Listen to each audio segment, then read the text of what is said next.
A vida bate em todos nós. Alguns desistem, outros lutam. Alguns aprendem a lição e seguem em frente. Não, meus amigos, essa não é uma frase de um filme da franquia Rock, não. Essa é uma frase do livro Pai Rico, Pai Pobre, que é um livro que marcou minha vida. Eu li há 12 anos atrás, mais ou menos, no meio ali daquela febre dos livros de autoajuda, meados de 2000, início de 2010. E era um livro que, pra mim, seria uma autoajuda banal, alguma coisa assim. Bom, antes de falar do livro, eu quero falar um pouco sobre o meu background, de onde eu venho, pra vocês terem uma noção do impacto que esse livro teve na minha vida. Eu venho de uma família humilde, os meus avós vieram da roça, moraram na favela, depois compraram um terreno, construíram e foram evoluindo lentamente. Então eu não tenho uma formação, né, de uma família estruturada, classe média, que pudesse me dar um conhecimento financeiro, educação financeira.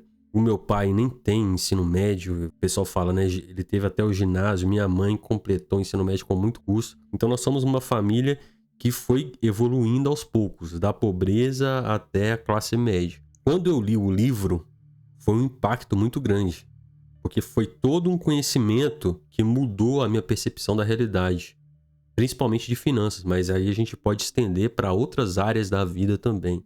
E esse livro foi um livro, né, revolucionário, e é até hoje, 25 anos depois do lançamento, é 26, né? Foi lançado em 97 nos Estados Unidos, e até hoje você vê influencers recomendando, fazendo vídeos sobre, porque realmente é um livro espetacular. Ele aborda diferenças fundamentais das mentalidades financeiras de dois arquétipos, né, que ele fala, o pai rico e o pai pobre. O pai pobre é o pai dele verdadeiro, que é um professor, que ele não cuida de finanças, não é alfabetizado financeiramente. Ele só trabalha ali, recebe o dinheiro e paga as contas e vai levando a vida. O pai rico, na verdade, é o pai do amigo dele, que ele vai visitar de vez em quando para ter algum conhecimento e até começa a trabalhar para esse pai do amigo dele e começa a aprender sobre dinheiro, sobre finanças com o pai rico.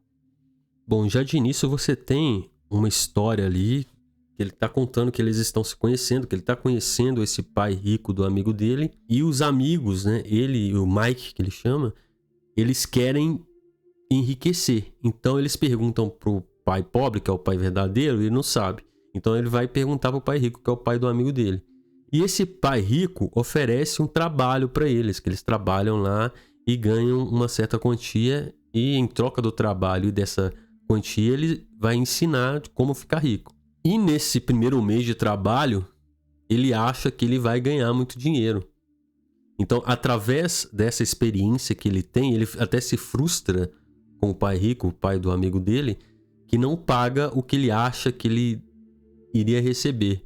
E aí que é uma parte essencial do livro que ocorre essa frase: a vida bate em todos nós. Alguns existem, outros lutam. Alguns aprendem a lição e seguem em frente. Que muitas vezes aquilo que você está recebendo vai ser uma coisa que vai te frustrar, mas pode ser usado como um impulso para você seguir em frente. Que muitos empregados, inclusive ele fala isso, né, tinham uma reação agressiva de insatisfação, de revolta. A palavra correta é essa, revolta. Tinha uma revolta porque estavam recebendo aquele valor, mas que não valorizavam o ensinamento. E já no início ele já dá uma lição de autorresponsabilidade, de que muitas vezes as pessoas culpam as outras por problemas pessoais delas. Elas projetam nas pessoas as insatisfações pessoais. E é muito mais fácil culpar os outros do que culpar a si mesmo. Já no início do livro ele já manda essa pedrada, sensacional. Tem um diálogo ali que ele já consegue passar um ensinamento fantástico. E ao longo do livro ele vai enfatizando a diferença dos pais, né? Que o pai pobre ele tem uma abordagem limitada, que ele pensa, a mentalidade dele é muito limitada com relação ao dinheiro, e o pai rico é totalmente o oposto. Ele já tem uma noção que já é a noção da alfabetização financeira, sobre ativos, passivos, sobre investimentos, sobre toda aquela questão da coluna de ativos, de aquisição de ativos, imóveis, ações, negócios próprios, e o encorajamento da tomada de riscos calculados, onde a pessoa vai aprendendo com os erros que ela vai cometendo ao longo do caminho. Um dos pontos principais do livro é a diferença de ativos e passivos, que os ativos são coisas que colocam dinheiro no seu bolso, basicamente, né? como investimentos, empreendimentos que geram renda, e passivos são coisas que retiram dinheiro do seu bolso, como dívidas, despesas, etc. Esse pai rico, ele ensina que a construção de um portfólio de investimentos, de ativos, é o caminho para a independência financeira. E o que acontece muitas vezes é que as pessoas, elas investem mais em passivos do que em ativos. Investem mais em coisas que tiram dinheiro do bolso delas do que em coisas que colocam dinheiro no bolso delas. E aí ele fala que os ricos adquirem ativos, a classe média e a classe baixa adquirem passivos. É comum na classe média a ostentação. Você comprar carros, comprar motos, comprar coisa que você não tem condições, que você financia 12, 24 vezes. Eu, por exemplo, via no lote que eu morava com a minha família, várias casas. Meus primos, um querendo ostentar mais que o outro. Existe essa competição, né? Tanto na classe média quanto na classe baixa. Quando a competição não é entre as famílias, é entre vizinhos, é entre amigos. Então eles compravam passivos, coisas que depreciavam muito rápido com o tempo, achando que eram ativos. Eles não estavam investindo. Eles não estavam colocando dinheiro num negócio que ia gerar renda para eles. Eles estavam comprando passivos pensando que eram ativos. Tanto que carro é uma das coisas que deprecia mais rápido. Existe também o pessoal que age como falso rico, né? Já ganha muito bem, ganha muito acima da média e vai ostentando e vai esbanjando. O termo correto é esse. Vai esbanjando sem ter condições, achando que é rico. Na verdade é um falso rico, que ele não tem uma coluna de ativos. O que diferencia uma pessoa rica daquela que não é rica é a coluna de ativos. É o quanto ela tem investido, é o quanto ela tem em negócio, o quanto ela tem em imóveis, etc. E aí que vem, os ricos adquirem ativos, a classe média adquire passivos. As pessoas não são ou ficam pobres por não ganharem dinheiro, mas porque passam a vida comprando passivos ao invés de ativos. Muitas vezes a pessoa ela não tem essa informação e ela passa a vida comprando esses passivos. Aí ela tem um carro, já gasta muito. Ao invés dela vender o carro e investir, ou continuar com aquele carro, ela aumentou um pouco o padrão de vida dela e continua com o mesmo carro, mas não. Ela quer ir melhorando o carro e gastando mais. Que aí a gente entra no outro conceito muito importante, que é a corrida dos ratos. E o que é a corrida dos ratos? É a pessoa que, vamos colocar como coloca no livro, ela estuda, ela se forma, ela consegue um trabalho, começa a receber lá um salário e vai comprando as coisas. E à medida que o salário vai aumentando, que ela vai evoluindo, ela também vai evoluindo o padrão de vida. Ou seja, ela nunca vai subir de patamar. Ela está sempre nesse mesmo ciclo. Ela aumenta o salário e aumenta o consumo. Ela nunca vai enriquecer dessa forma. Essa pessoa vai correr e sempre vai ficar no mesmo lugar, que é a classe média. É esmagadora a maioria das pessoas. Começa a ganhar um pouco mais e nem uma elevação muito grande. Começa a ganhar um pouco mais do padrão normal de vida e ajusta os gastos também, eleva o padrão de vida e acha que aquilo é algo que vai, né, colocar ela num status superior. Na verdade, ela está no mesmo lugar, ela está naquela rodinha do hamster e ela vai nessa constante. Por que ela não melhora de vida realmente? Porque ela vai olhar a coluna de ativos dos investimentos dela, continua zero. Tanto que ele menciona no livro, muitas vezes o que falta na educação dessa pessoa não é saber como ganhar dinheiro, é saber como gastá-lo, é saber como aplicá-lo para que ele possa render mais. Porque não adianta ela ganhar mais e mais dinheiro se ela vai gastar mais e mais e mais ao longo do tempo. Por que ele faz essa volta toda para explicar isso? Porque ele fala que a educação é a maior riqueza. O dinheiro sem inteligência financeira, ele desaparece depressa.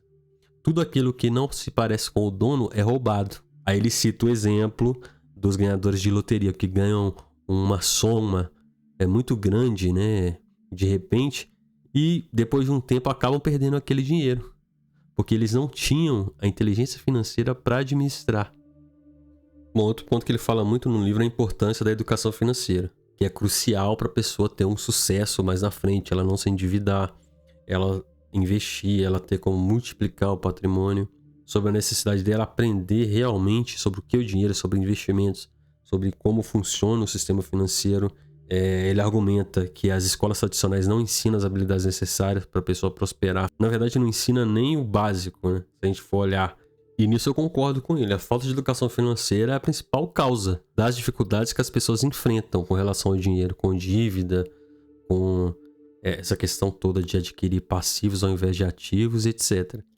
Inclusive aqui eu gostaria de traçar um paralelo com o livro Sociedade Sem Escolas, do Ivan Illich, que foi lançado aí no início dos anos 70. Naquela época ele já estava fazendo uma crítica ao sistema educacional, um sistema educacional institucionalizado que formava robôs, né? Formava alunos ali para uma linha de produção, como empregados de um sistema manufaturado padrão, e ele se mostrava favorável à autoaprendizagem, apoiado nas relações íntimas, as relações sociais. Segundo ele, essa institucionalização da educação acaba favorecendo uma sociedade institucionalizada, uma sociedade rígida, padronizada, que não dá espaço de ter uma mobilidade social. Então ele fazia essa crítica na época. E aí ele fala nesse livro que a escola é um rito iniciático de um consumo progressivo. Ele se torna apenas um consumista profissional. Mas aí ele vai desenvolvendo. Eu só queria traçar esse paralelo aqui com esse livro. Eu acho interessante que vocês leiam também. Aí voltando aqui ao livro, ele fala que a escola forma bons empregados, não bons empregadores, de todo esse direcionamento da escola. Isso a gente está falando até mais especificamente da escola profissional, né? Porque a escola pública, por exemplo, ela nem vai formar um bom empregado. Ela talvez forme um bom estudante. Eu não diria que ela formaria um bom empregado. E existe uma mentalidade da população de querer ser maior que o vizinho.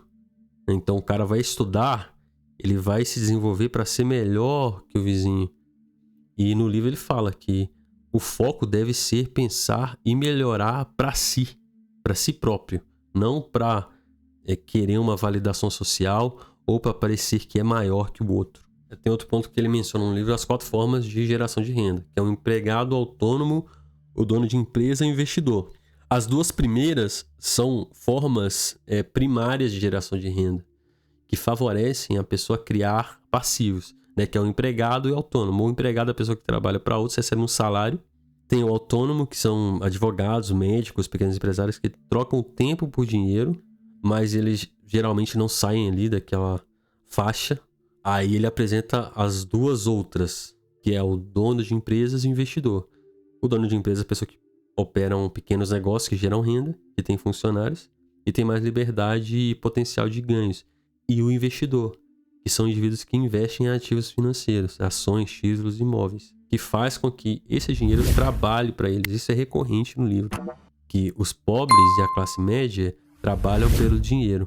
Agora, a pessoa que ela é consciente, que é educada financeiramente, ela faz o dinheiro trabalhar para ela. Ele enfatiza que para alcançar a independência financeira, você tem que focar nos 2 últimos quadrantes. Você tem que saltar do empregado e autônomo para ou dono de empresa ou investidor. Esse é o método que ele criou, né? A sistematização que ele criou para que a pessoa consiga subir de nível. Ela sair daqueles 2 primeiros quadrantes e começar a gerar ativos, a alimentar a coluna de ativos. Outro ponto do livro é a mentalidade do investidor, que ele destaca essa mentalidade que o cara tem que ter de assumir risco e aprender com os erros financeiros, não ter medo de falhar. Isso é recorrente no livro também. Essa questão de gerenciamento de risco e da pessoa não ter medo de investir ou de perder dinheiro. Ele enfatiza que o medo do fracasso e a falta dessa educação financeira são obstáculos para muitas pessoas, é que a gente vê, né, comumente. Ele cita até o exemplo lá dos texanos. Isso é icônico dentro do livro. Ele fala das atitudes dos texanos, as pessoas que elas não têm medo de perder. Elas perdem grande, elas comemoram, elas arriscam grande para ganhar grande. Geralmente as pessoas têm medo de perder, é uma ninharia sem ter essa ninharia para perder. Aí ele fala no livro que as pessoas têm tanto medo de perder que elas perdem. E que vencer significa não ter medo de perder. Essa frase é muito importante dentro do livro. Vencer significa não ter medo de perder. Que muitas vezes a pessoa, ela, por não arriscar, ela acaba não perdendo e não tendo a oportunidade de aprender, que até tem aquela frase clichê, né? Que o sucesso é você não desanimar após sucessivas falhas. Tem outro ponto muito importante no livro que ele fala sobre os 4 pilares da inteligência financeira, que é a alfabetização financeira, a capacidade de entender números, de fazer cálculos. O segundo pilar, estratégia de investimento, é quando você faz o dinheiro gerar dinheiro para você. O terceiro pilar é o mercado, é leis de oferta e demanda, você criar soluções, produtos que resolvam dores que as pessoas têm, que resolvam demandas no mercado, oferecer isso para as pessoas. E o quarto pilar é se inteirar das leis, contabilidade, leis de direito tributário, leis de direito administrativo, empresas, etc. Você pelo menos ter uma noção, né? Óbvio que você não precisa se tornar um especialista, mas ter uma noção dessas leis é importante. E dar valor a isso. Você contratar profissionais que cuidem disso para você. Esses são os 4 pilares da inteligência financeira e eu acho um ponto muito importante do livro. Esse livro vocês encontram na internet, é um livro muito conhecido. Tem o audiolivro para o pessoal que não tem grana para comprar ou, né, às vezes não tem tempo para sentar e ler. Pode colocar ali no fone e escutar, são umas 6 horas. Você pode até colocar ali mais rápido para economizar o tempo. E eu gostaria de deixar aqui uma mensagem final, que é uma das partes do livro que é muito interessante. Estar quebrado é uma condição temporária. Ser pobre é uma condição permanente. Tanto que a gente fala, eu estou quebrado. E quando você fala sobre a condição de pobre, você fala assim, eu sou pobre. Ou seja, estar quebrado é algo temporário. Então, que você mude a mentalidade do ser pobre para estar quebrado. Pense assim, eu estou quebrado no momento. No momento eu não tenho a grana que eu queria. Mas eu posso trabalhar em negócio, posso criar um negócio ou até investir no marketing digital, ter uma grana paralela que a gente chama de side business, né? Ter um trampo formal, não abandonar o trampo formal enquanto tem um trampo paralelo. A última dica do vídeo, óbvio, é investir, galera. Começar agora a investir. Tirar ali uma graninha que sobra e já ir botando na corretora e deixando lá. Nem que seja a renda fixa, né? Coisa que você não precisa de conhecimento, não precisa se informar sobre as empresas, sobre as cotações, né? E é algo importantíssimo, não tem como se adiar isso. É algo que eu adiei durante um tempo e eu me arrependo.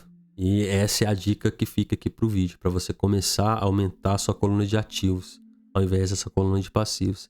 Que é isso que vai garantir o seu futuro. A aposentadoria já era, né? Quem tá confiando em aposentar aí, esquece. Já vai você fazendo a sua aposentadoria. E os investimentos, né? Ou até comprar imóveis, né? É o caminho mais fácil para você alcançar esse seu objetivo.